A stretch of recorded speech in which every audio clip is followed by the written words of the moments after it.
Tape, tape, tape. Et point fermé. Tape, tape, tape. Doigts écartés. Tape, tape, tape.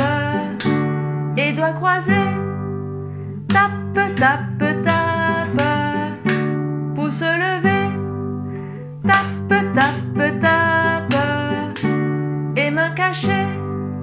Tape, tape, tape. C'est la rentrée. Ça s'appelle Tape, tape, tape. C'est de Emmanuel Guillot. Et c'est une chanson issue du CD Chanterelle 2012-2013. On ne panique pas, si tu n'as pas ce CD, tu peux aller sur le site d'éducation artistique et culturelle de Moselle. Donc, tu tomberas sur cette page-là. Je te mets le lien dans la description. Tu auras une version chantée de cette chanson, la version instrumentale et même la partition. Maintenant, si comme moi, tu veux t'accompagner à la guitare, eh bien, il te faudra 2 accords. Ceux-là, le sol et le ré. J'ai utilisé des pompes dans la démo, sache que tu n'es pas obligé. Tu peux simplement gratter l'accord vers le bas à chaque syllabe surlignée. Ça correspond à la pulsation, sauf à la fin, j'en ai surligné une sur 2. Tape, tape, tape. Et point fermé.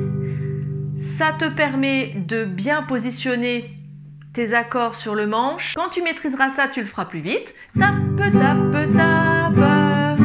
Et point fermé. Et si tu veux le faire comme moi dans la démo, il faudra faire des pompes. Qu'est-ce que c'est que ce truc? En fait, tu vas utiliser toujours les 3 cordes du bas avec ton index majeur annulaire. Annulaire sur la corde tout en bas, majeur, index, tu remontes. Ok? Donc, ces 3 doigts-là seront sur ces cordes et seront tirés vers le haut.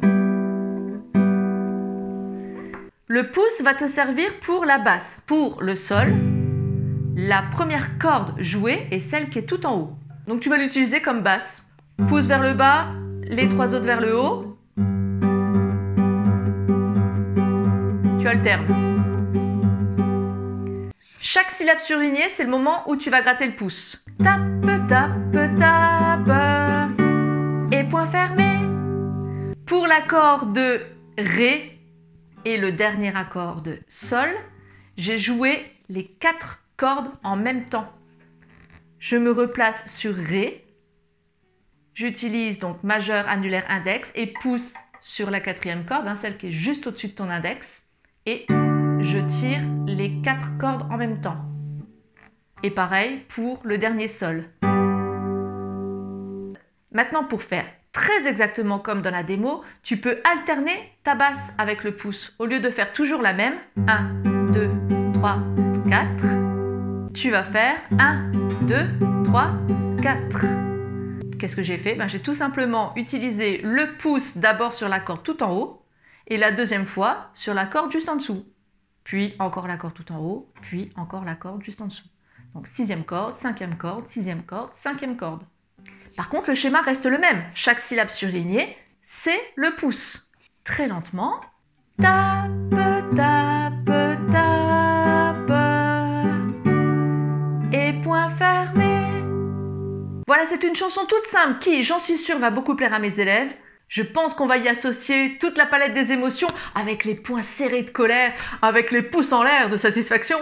Tu l'auras compris, j'ai l'intention de m'amuser un petit peu avec eux. J'espère que je t'aurai donné envie de faire pareil. Si c'est le cas, n'hésite pas à me le dire en commentaire. D'ailleurs, si tu es toujours là, ça serait bien de m'en laisser un de petits pouces en l'air. Et puis moi, je te dis à bientôt pour un nouveau tuto.